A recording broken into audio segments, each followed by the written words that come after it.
이번 그 포럼을 준비하면서 우리 그 CEO들에게 우리가 전략적 파트너가 되겠다는 얘기를 많이 하고 있는데 실제로 그렇게 하고 있는가 이런 부분을 한번 되돌아볼 수 있는 시간을 갖는 게 필요하다고 느껴서 준비를 해봤는데요. 한 10가지 정도의 질문을 가지고 한번 생각을 해볼 텐데 이렇게 하고 있는가 한번 반성을 해보시고 성찰해보는 시간이 되면 좋겠습니다. 첫 번째 그 주제는 그 저성장 시대에 대해서 어떻게 HRD가 준비하고 있는가에 대한 그 질문입니다. 이 저성장 시대는 지금 이제 평균적으로 얘기했을 때 그 성장률이 3%가 안 될 때를 얘기하고 있는데 큰 차이가 있죠. 우리가 1990년대 후반에 90년대 말에 IMF를 맞이하면서 거의 50년 만에 맞이하는 그 위기를 맞이했고 2006년에 세계 금융위기가 와서 8년 만에 위기가 또 왔고 2008년도에 위기가 또 왔죠. 그래서 50년 주기로 왔던 그 위기가 8년 주기, 2년 주기, 지금은 이제 늘상 상시로 위기가 와 있다. 이렇게 이야기를 할 수 있겠습니다. 그래서 상시 위기 시대가 됐다고 얘기를 하고 또 뉴 노멀 시대라고 얘기를 하고 있는 겁니다. 또 많은 그 세계 경제학자들은 이제 버카의 시대가 됐다 해서 네 단어의 이니셜을 딴 거죠. 굉장히 그 변덕이 심하고 예측하기가 힘들고 복잡하고 이런 것들을 이제 맞이하는 시대가 됐다 이렇게 이야기하고 있습니다. 그래서 이 상시 위기 시대에 HRD는 무엇을 하고 있는가? 전략적 파트너라는 얘기를 많이 하고 있는데 실제로 어떻게 하고 있는가? 이런 부분에 대한 생각을 정리해 볼 필요가 있겠다고 느끼고 있습니다. 그 단어가 이제 어댑테이션, 어빌리티, 그 다음에 이제 어질리티라고 하는 단어를 만들어냈는데 이런 부분을 놓고 한번 고민해 보시는 것도 의미가 있겠다고 생각합니다. 두 번째 질문은 정말로 CEO가 원하는 게 뭐냐라고 하는 것을 알고 있느냐에 대한 이야기가 되겠습니다. 우리가 통상 이 이야기에 대해서는 뭐 다른 거 얘기할 거 없을 것 같고요.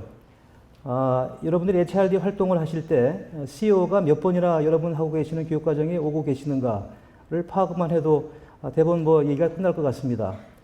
또 한 가지는 HRD 부서에서 작성해서 보고드리는 보고서가 몇 건이나 CEO에게 전달이 되고 있는가 이 생각을 해보게 되면 이 이야기는 대부분 그 레벨을 알 수 있다고 생각하는데 가장 중요한 것은 이제 why로부터 시작을 해야 된다. why. 그죠? what이나 how가 아니라 why가 중요하다는 얘기를 많이 하고 있는데 경영의 본질이 무엇인가 또 경영에 대한 생각을 하면서 해나가는 게 필요하다고 보고 있습니다. CEO 입장에서 볼 때 HRD 부분에 거는 기대가 뭘까? 이 부분에 대한 걸 한번 정리를 한번 해봤는데 나중에 한번 참고를 한번 보시기 바랍니다. 세 번째가 이제 본격적인 이제 질문이 되겠죠. HRD 부서나 조직은 진정으로 CEO의 전략적 파트너가 되고 있는가? 이 부분에 대한 이야기라고 할 수 있습니다. 최근에 이제 HRD를 포함해서 HR의 그 트렌드가 종래에는 이제 비즈니스를 지원해주는 이런 차원에서의 역할을 많이 해왔는데, 이제 최근에 와서 이제 비즈니스 파트너가 되고 있죠.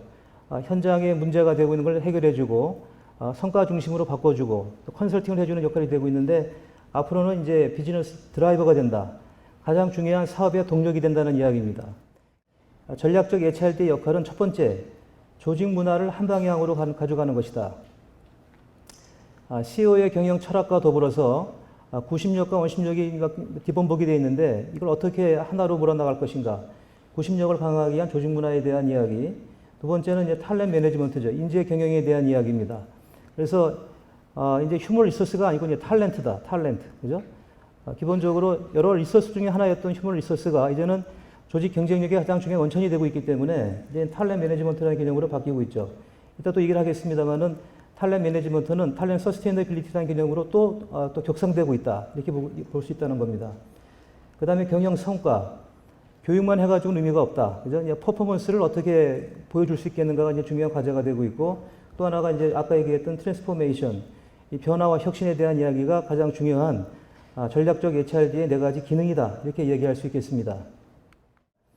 기업 차원의 민첩성 강화를 위해서 모든 전방위적인 변화를 강구하고 있는데 HRD 부분에서는 어떻게 이 민첩성을 확보를 하기 위해서 노력을 하고 있는가 이 부분에 대한 질문이라고 볼 수 있습니다. 이러다 보니까 이제 민첩하게 대응해 나가는 게 필요한데 그래서 나온 것이 이제 어자일 매니지먼트, 또 어자일 리더십, 어자일 러닝, 또 어자일 탤런트 어퀴지션, 또 어자일 HR 모든 부분에 자기 맡고 있는 부분에서 이제 민첩하게 대응해 나가지 않으면 결국에는 이제 한 방에 무너질 수 있다 이렇게 보는 거죠. 자, 그 다음에 이제 다섯 번째로 할 수 있는 이야기가 가치관 경영에 대한 이야기인데요. 21세기가 되면서 우리 한국 기업들이 해외 기업의 벤치마킹을 한 결과에 의해서 굿 그레이드, 좋은 기업에서 위대한 기업으로 넘어가려면 핵심 가치가 중요하다. 이렇게 이게 굉장히 이슈가 돼가지고요. 굉장히 많은 기업들이 이 부분에 시간과 노력을 경주를 하고 있는데 결론부터 말씀드리면 그런 겁니다. 정말로 내재화가 되고 있는가? 내재화가 되고 있는가? 이 핵심 가치에 대한 교육을 하는 가장 중요한 이유는 핵심 가치를 비롯해서 비전 미션을 공유하게 되면 구성원들이 로열티가 올라가게 돼 있고 로열티가 올라가게 되면은 인게이지먼트, 몰입도가 올라가게 돼 있단 말이에요. 인게이지먼트가 올라가게 되면 퍼포먼스가 올라가기 때문에 결국에는 가치관 경영은 퍼포먼스하고 바로 직결이 됩니다. 그렇게 되려면 완전히 내재화가 돼야 되는데 내재화가 되고 있는가? 이 가치관 중심의 교육을 할 때 가장 중요한 것이 이제 CEO들은 통상 이제 비전 미션 가치를 하나로 보고 이제 얘기하는 경우가 많은데 우리 HRD 부서에서는 대부분 보면 핵심 가치 하나만 가지고 이제 교육시키는 경우가 많아요. 근데 대개 이제 그룹이면 그룹 차원의 교육, 또 이제 회사면 회사 차원의 교육만 하고 있고 밑에 있는 본부나 팀 차원에서 이걸 구체화시키는 노력이 훨씬 더 중요한데 그렇지가 않다는 거죠. 그러다 보니까 이제 지금 할 게 별로 없다는 거예요. 이제 왜 거꾸로 CEO는 물어보고 있는 거죠. 그렇게 많이 가치관 교육을 했는데 거기서 나온 성과가 뭐냐라고 질문을 하게 되면 굉장히 답답한 상황이 벌어질 수도 있다. 이렇게 보는 거죠.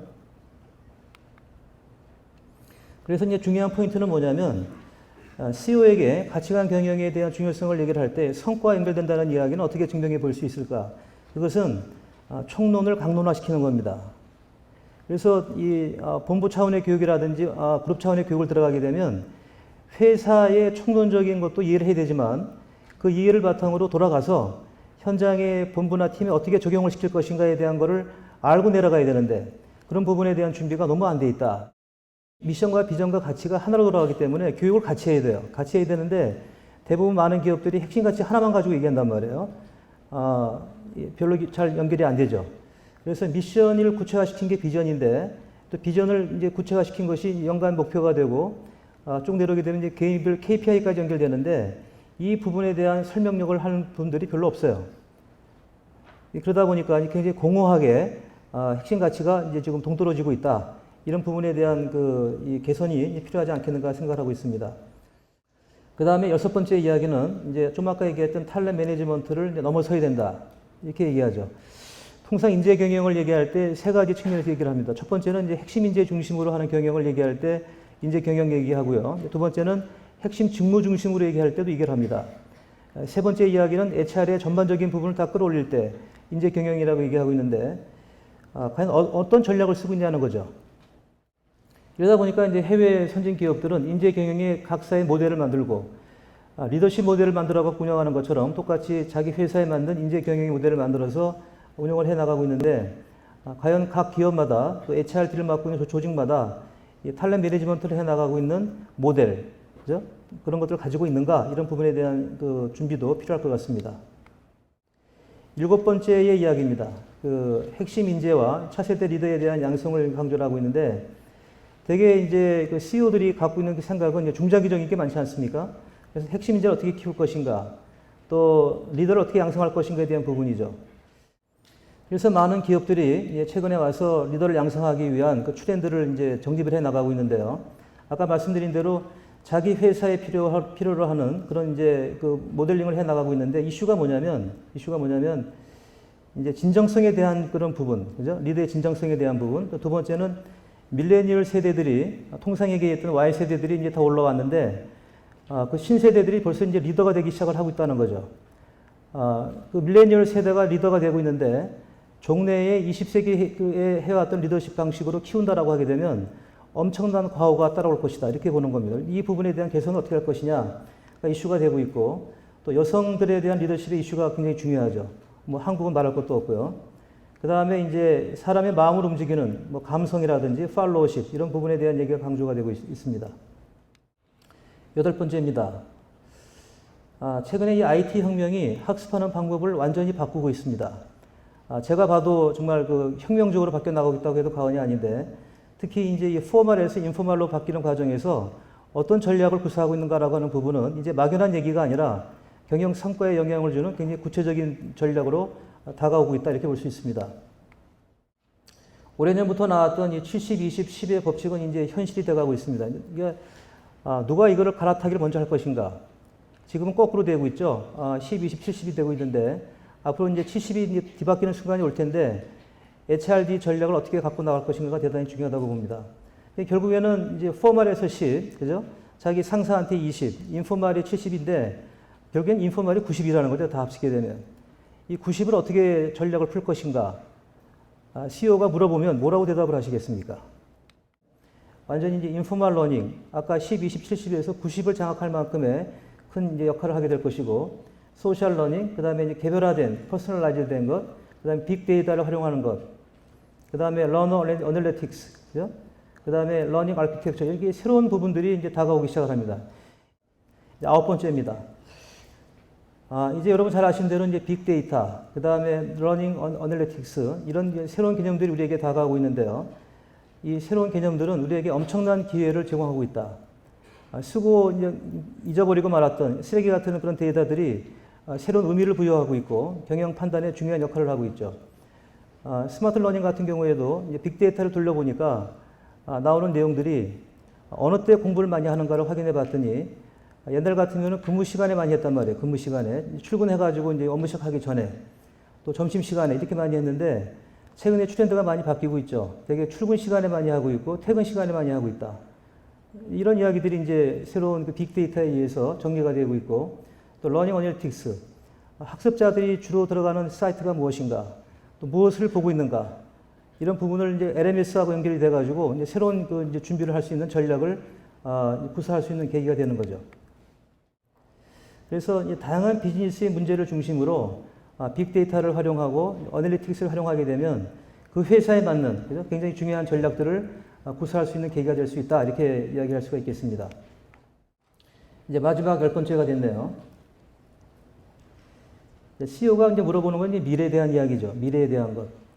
미래의 경영, 미래의 전략, 미래의 마케팅, 미래의 인재 경영은 어떻게 될 것인가에 대한 부분입니다. 학습의 미래는 어떻게 될 것이고 HRD 담당자의 역량은 어떻게 바뀌어야 되는가 이런 부분에 대한 준비가 필요하다고 느껴지는데요. knowledge creation 쪽으로 가고 있고 information navigation 그래서 HRD 담당자의 역할 중에 하나가 이제 내비게이터의 역할로 가야 되지 않겠느냐라는 얘기를 많이 하고 있습니다. 이러다 보니까 이제 CLO의 필요 역량을 얘기할 때 뭐가 가장 중요하냐 이 말이 CLO지 결국에는 HRD 부서의 필요 역량이라고 봐도 과언이 아니죠. 전략적 파트너가 되기 위해서 비즈니스 날리지 경영을 알아야 된다는 거죠. 경영 전략, 또 마케팅, 또 재무제표 이런 CEO가 관심 갖고 있는 내용에 대해서 준비하고 해야 되는데 동떨어져게 전혀 준비하지 않고 그죠? HRD만 교육만 하게 되다 보면 파트너가 아니라 적이 될 수도 있다 이렇게 볼 수 있습니다. 두 번째 커뮤니케이션에 대한 부분, 그 다음에 이제 이 다양한 이 관점을 갖고 있는 다양성 이런 부분들이 이제 중요하다고 보는 거죠. 마지막 장표가 되겠습니다. 저는 여러분들에게 부탁드리고 싶은 거는 실력도 필요하고 경영도 알아야 되고 뭐 해야 될 게 너무나 많습니다만은 가장 중요한 것은 열정이지 않겠는가. HRD 담당자가 뜨거운 열정을 보일 때 회사는 바뀔 수 있다. 이렇게 생각합니다. 그래서 패션은 지니어스가 되기 위한 근원이 될 수 있다. 근데 이제 이 패션이라고 하는 것이 막연한 열정이 아니라, 그죠? 열정이란 무조건 뜨거운 것이 아니라 명확한 방향성과 목표를 가지고 남과 다른 삶의 방식을 과감하게 걸어갈 수 있는 용기를 포함한 행동이다. 가운데 거 빼고요. 마지막에 우리 인생도 이와 다르지 않다. 가장 뜨거운 열정을 가진 자가 가장 순도 높은 보석으로 자신을 성장시키고 회사를 발전시킬 수 있다. 뜨거운 열정 가지시는 거 중요하다고 생각합니다. 여러분 모두 건승하십시오. 고맙습니다.